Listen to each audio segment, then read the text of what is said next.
I know you said you weren't part of the show for the pilot, but I was just curious if, and I haven't seen anything but the pilot, if the main character's name Darwin has any sort of significance for how you personally see him.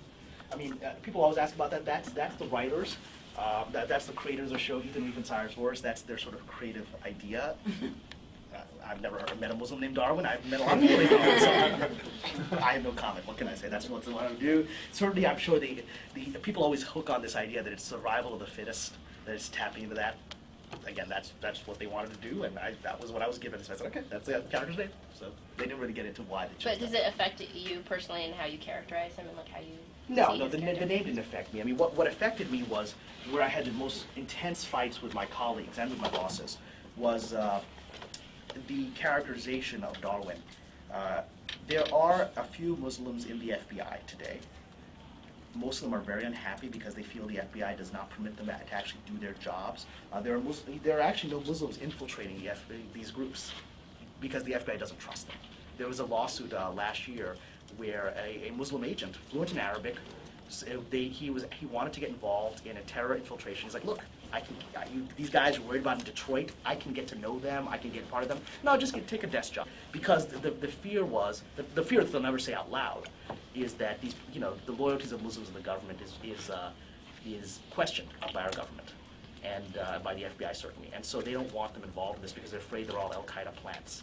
And I don't think Al-Qaeda is that sophisticated to be able to pull off, planting somebody into the FBI with those kinds of background checks. But that's the actual prejudice, that's the fear.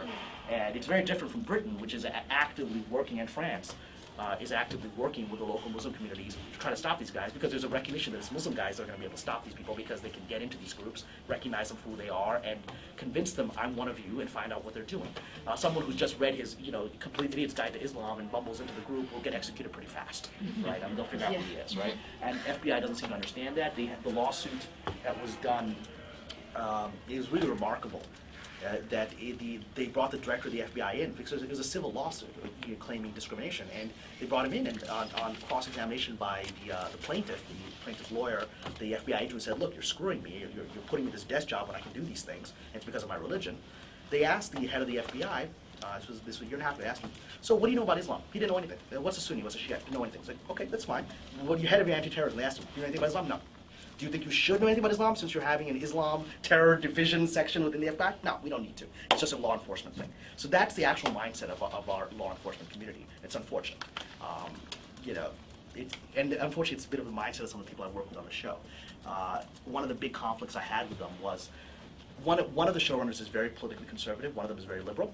The politically conservative showrunner was very, very supportive of this current administration's policies on everything, including the Iraq War and how they handled the war on terror and everything. And so I would get into regular conflict with him because I felt that that's fine, you can have that opinion. In fact, many of our characters can have that opinion. I believe our FBI handlers have that opinion. I don't think Darwin has that opinion. I mean, I've yet to meet, Muslims tend to be pretty socially conservative. Most of them actually voted Republican until this most recent election. They actually most voted for George Bush in 2000, right? But Muslims are, because we're aware of what American policies are doing in the Middle East and the outcome that's being created, whatever your political agenda, most Muslims just are not sympathetic with the let's bomb them and try to convince them that they're wrong approach to things, right? Muslims in the FBI know that. They know how someone from their background and religion might have ended up in this situation, so they have a human understanding of that person. And they can see, okay, how can I get this guy out? And we're going to deal with that in the episode we show, is the different approach.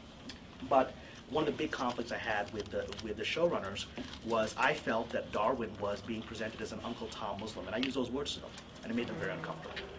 I said it in the room that this Darwin, he's a nice, George Bush loving Republican, guy who, do whatever you need to do. If we need to nuke Mecca to achieve our objectives, we'll do it. I was like, that's not that character. There are Muslims who want to fight these guys. Certainly, we see these characters in Europe who are actually doing it. In Britain and France, who are infiltrating these groups. And one of the things that they share in common is a deep frustration that their governments have no understanding of the Muslim world, have contempt for the religion and the culture, and are fundamentally view them as, okay, these are the necessary evil. We've got to use a stupid Muslim guy on his crappy people. Right? There is that fundamental contempt. And an FBI agent who has to deal with that every day, who's infiltrating in a life and death situation with extremists who, if they found out his identity, would kill him, And then he would go back and hear people making fun of his religion or just saying, oh, you just have to bomb these towel heads. That's the way to solve the problem, right? He's not going to have that outlook on life because he's in between both worlds. And I fought tremendously to have Darwin have a less sympathetic view of the U.S. government because that's just going to be his perspective. And there were scenes that were taken out that I would write that were seen as just, oh, Darwin would say that. I was like, no, you don't want him to say that. You can't accept that an FBI agent could be critical of U.S. policy. This character would be. You know, and there's a scene in episode 4 you'll see that's a very powerful scene where he has a fight with his handler. That scene was taken out because for that reason. It was initially taken out because it's not our character wouldn't have this relationship with his handler. So no, that's character would have exactly this relationship with the handler. And the reason it came back in is that the actor Michael Ealy, who plays Darwin, fought all the way to the top and said, "This is the most important scene for me as an actor because this is the motivation of this character." And the scene was brought back in sort of against everyone's will. But that shows you a perfect example of, you know, they're very real political agendas. Everyone has political agendas. One day Muslims will dominate Hollywood. We will have a political agenda. I mean, everyone has an agenda. You know, it's just to claim that there are agendas of people in power is silly. Whoever's in power's agenda is to promote their own power. That's human nature. If one day people like me get into power, guess what? There will be you know, TV shows will have a lot more sympathetic view of Palestinians. Yeah, that's just what's going to happen. Because guess what? I'm a human being, and I'm going to promote something that I care about that no one else would promote. Right now, it's one guy against 10,000 people who don't share that view. The voice is lost. So that's just human nature, and I don't begrudge people that. But my job on the show is to say, if you want to be honest about these characters, Darwin would have this viewpoint. You don't have to like his viewpoint. That's his viewpoint. That's the character's viewpoint. Should we screen it? Yeah, let's screen it, guys. Thank you. Thank you for listening. I just sort of go on. This is my thing. About the verses of the Quran, I wrote that at 4 a.m. in the morning. You know, it was just, I couldn't stop because this is something that since childhood I've been waiting to do, and you've never seen that before in American television.